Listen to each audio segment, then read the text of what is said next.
Welcome to the Read Aloud for March 31st, day 15.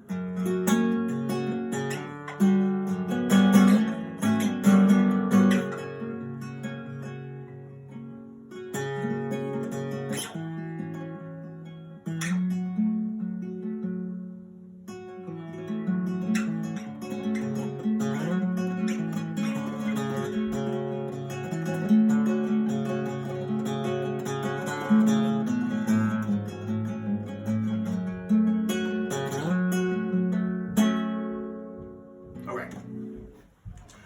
Let's see, we were on chapter 13.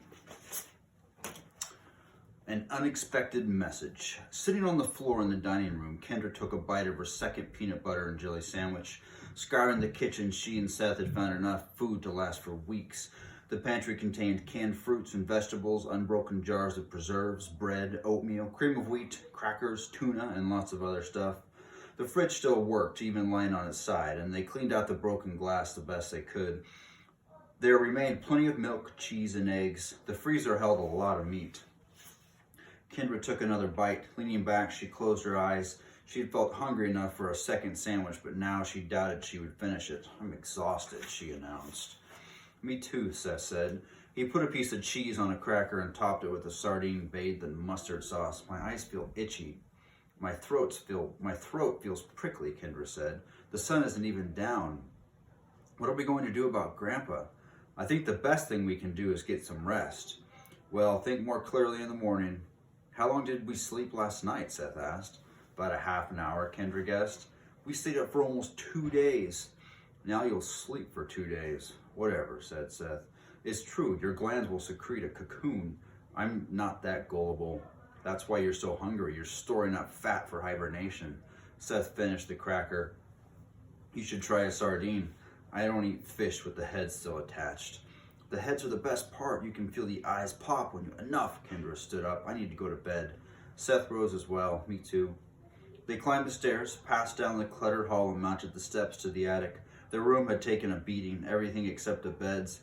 Goldilocks strutted over the corner and started clucking.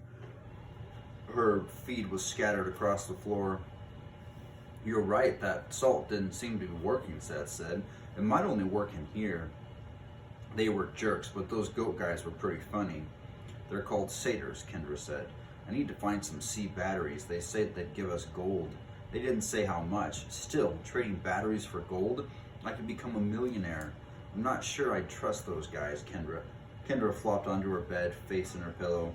"What does Goldilocks keep clucking about? I bet she misses her cage." Seth crossed the floor to the flustered hen. "Kendra, you better come see this."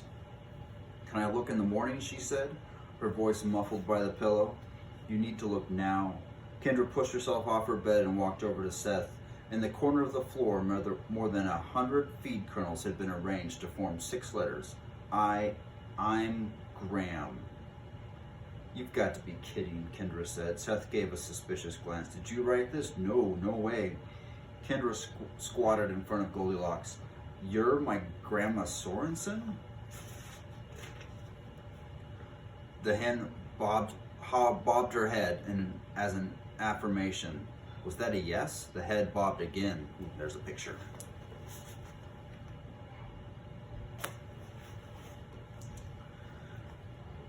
"Give me a no so I can be sure," Kendra said. Goldilocks shook her head. "How did this happen?" Seth asked. "Somebody transformed you?" The chicken bobbed her head. "How did we change you back?" Kendra asked. Goldilocks held still. Why didn't Grandpa change your back?" Seth asked. "Did Grandpa Sorensen try and restore you?" Kendra inquired. Goldilocks bobbed her head and then shook it. "Yes and no."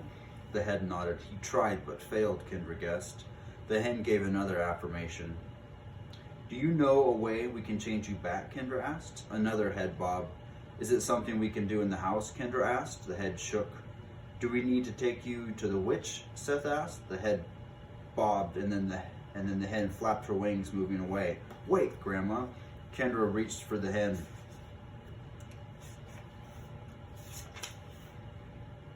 But the flustered bird dodged her grasp. "She's freaking out." Seth chased her down. "Grandma," he said, "can you still hear us?" The hen made no acknowledgement of comprehension.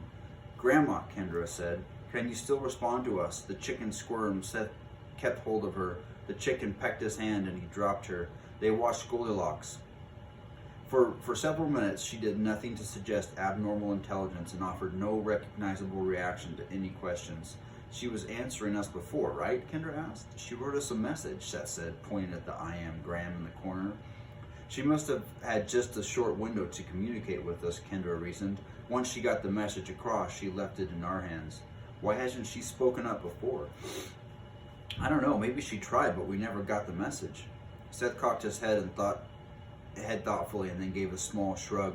Do we take her to the witch in the morning?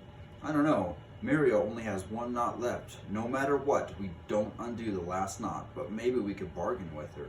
Bargain with what? Kendra asked. We could bring food, other stuff, things to make her comfortable in that shack. I don't picture her going for it. She'll know we're desperate to fix Grandma. We won't give her another choice. Kendra bit her lip. What if she won't budge? She wouldn't for Grandpa. Do we set Muriel free if she will change Grandma back? No way, said Seth. As soon as she gets free, what keeps her from turning all of us into chickens? Grandpa said you can't use magic against others here unless they use it on you first. We never caused Muriel any harm, did we? But she's a witch, Seth said. Why would she be locked up if she wasn't dangerous? I'm not saying I want to let her go. I'm saying we might be in an emergency situation where we have no other option.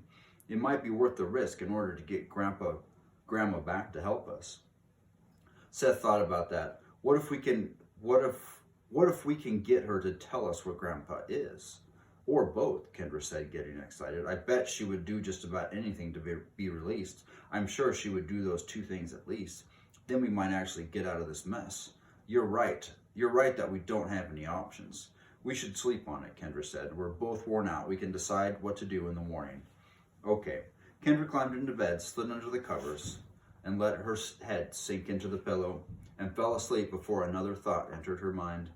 Maybe we shouldn't have rinsed the milk out of our clothes, Seth said. Then we could churn butter while we walk. Foul. By the end of the day, I might have had yogurt in my armpits. You're psychotic, said Kendra. Then we could add some of Lena's jam and make it fruit at the bottom. Quit it. Seth seemed pleased with himself. Goldilocks rode in the wheelbarrow inside a burlap sack he had found in the pantry. They had tried to bend the cage back into shape, but could not get the door to stay on. The sack had a drawstring which they pulled snugly around the hen's neck so that her head stuck out. It was hard to think of the chicken as Grandma Sorensen. The hen had not performed a single grandmotherly action all morning. She showed no reaction to the announcement that they were going to see Muriel, and she had laid an egg on Kendra's bed during the night. Kendra and Seth had awakened just before sunrise. In the barn, they had found the wheelbarrow, which they determined might be easier to carry than carrying Goldilocks the entire way to the Ivy shack. It was Kendra's turn pushing the wheelbarrow. The chicken seemed serene. She was probably enjoying the fresh air. The weather was pleasant, sunny, and warm. Kendra wondered how the negotiations with Muriel would go.